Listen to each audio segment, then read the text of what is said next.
What's up YouTube community, Bernd here, welcome back to another video lesson. In this one we will check out 6 very powerful guitar practice tricks that will immediately boost the amount of progress you make on the instrument. So let's not waste any more time and start right away.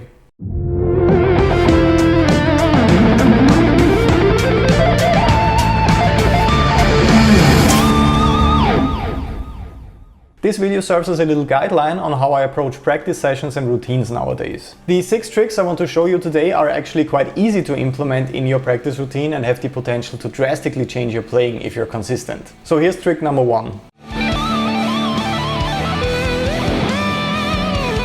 Always practice with a metronome. I'm quite sure that I'm not the first guy telling you that, but this one is so important that I want to feature it on top of this list. Timing is one of the most important and actually most neglected topics when it comes to guitar playing. 2 important factors why timing is incredibly crucial in your personal guitar journey are tracking progress and finding weak spots. A couple of years ago I found some weak spots with my alternate picking technique in tempos that I didn't work on consistently. So by working on that systematically with a metronome I became a much better and more reliable player. So finding technique related weak spots and tracking your progress, for example when it comes to building speed, are 2 very important factors aside from improving your timing in general. Since you might have heard about that practice trick already, I also want to share something more specific and special with you. For my practice routine I currently use the website metronomeonline.com. They also have an app with a lot of extra features. I'm sure that's great, but I actually just use the one on the website. And by the way, I'm not affiliated with the website in any way, I just think it's a pretty nice tool. The first reason for that is the sound of the metronome. That is something I can listen to over a longer period of time. I really love Cubase for audio recording, but let's listen to the click in comparison. So that can get quite annoying over time. Another tiny detail that I like is that there are no accents with this click, so I can use it for any note grouping I want. And the final reason why I come to this website every single day is another small detail. As you can see on the top left corner of the screen, it tracks the time you're practicing. So when I'm changing the tempo right now for the same exercise, the time keeps going, and when I press stop, I start from the beginning again. So that makes it easy to keep an overview over my practice routine without having to use an extra timer or my phone. So let's get to trick number 2.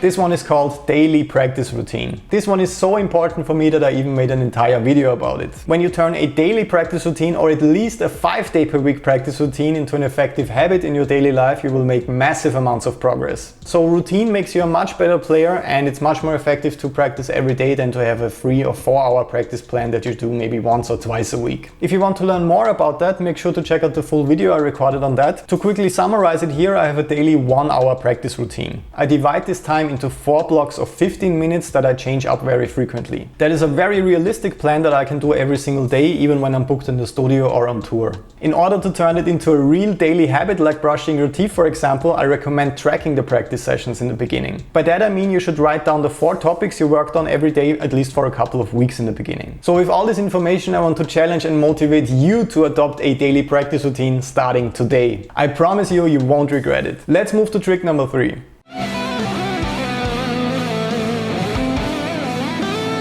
Practice trick number 3 might be a bit controversial, it's getting up early. If you follow me on Instagram and watch my stories sometimes, you might have seen that I usually get to work at 4:30 in the morning. I'm doing that for quite some time now, and so far it had a really positive effect on my playing and life in general. I feel like those morning hours really belong to me and to my time with the instrument, since there are no incoming calls and no distractions around 4:30 or 5 in the morning. My brain is focused and energized when I'm playing, and it feels much better than practicing after 10 or 12 hours of work every day. So if your schedule allows you to try it out, if you're not working in the night for example, I really recommend trying it. Here are some small tricks that might help you with that. The first one is a little positive reinforcement. I really like combining things that I like with things that I might not enjoy doing every single day, like drilling weak points in my technique. So I combine my practice routine with having a cup of coffee in the morning. I also didn't radically change my schedule to 4:30, I just gradually got up earlier. So I changed it to 7 AM, 6 AM, 5 AM and eventually settled on 4:30. One final disclaimer is that sleep is very important for your health, so also make sure to go to bed earlier. I don't want you to push yourself and your health in general too far, it's just something that works out great for me. Now let's get back to actual guitar playing with trick number 4.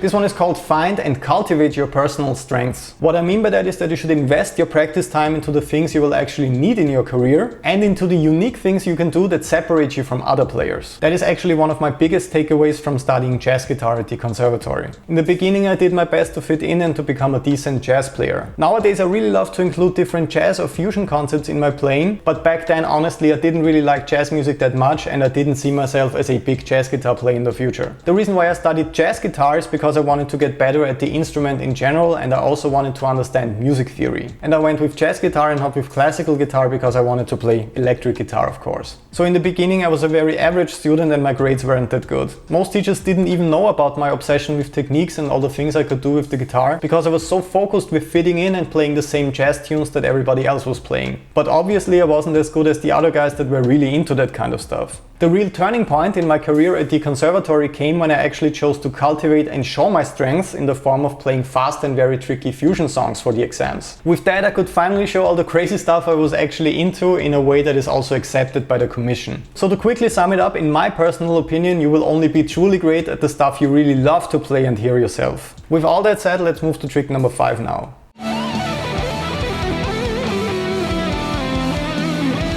This one is called combining technique and theory whenever possible. This is something we discuss quite a lot on here and on the shred guitar community on Patreon. Whenever it's possible for me, I try to combine purely mechanical and technical exercises with music theory twists or practical applications. So by keeping that in mind, when you construct the exercises for your daily practice routine, you benefit in those two areas at the same time. Here are 3 examples I can think of right now. When I'm working on my legato techniques and certain patterns, I could also focus on eliminating blind spots on the fretboard in the harmonic minor scale, for example. When I'm working on my alternate picking or economy picking technique, I could choose a lick that is switching between the 3 different minor modes all the time: Aeolian, Phrygian and Dorian. With that I have to change the one characteristic note for every mode with every repetition. For the Phrygian mode I have to lower the 2nd scale degree. For the Dorian mode I have to turn the minor 6th into a major 6th. And when I'm working on my sweep picking technique in triplets, I will not just stick with one shape, I will switch between minor, major, augmented and diminished.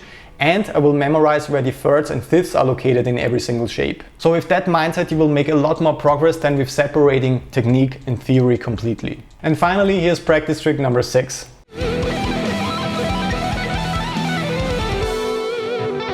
This one is called Find a Mentor. I personally learned a lot from my time studying at the conservatory with a lot of amazing teachers. I still download lesson packs by amazing and unique players and still search for more insights on how I could improve my technique or theory knowledge more. A good teacher can recognize and correct your mistakes and will also inspire you and motivate you to get better. If you like what I'm doing on this channel, you can consider joining the shred guitar community over at patreon.com/Bernd. There you get the PDF tabs, guitar profiles and practice backing tracks for every single lesson that we cover here on YouTube, and I also give detailed and individual coaching to all my patrons via email. Of course, sadly I can't sit down with all of my students in person though. So in the end I really recommend finding a better player in your area that you can sit down with and learn from and jam with. So that's it for my 6 guitar practice tricks. I really hope that they will help you on your personal guitar journey from now on. In the end, make sure to subscribe to join this guitar community and to never miss another free lesson video again. Leave a like if you enjoyed this video and if you will start with your daily practice routine today, or a comment in case you have any more open questions. I will see you in the next video lesson. All the best until then and have fun practicing.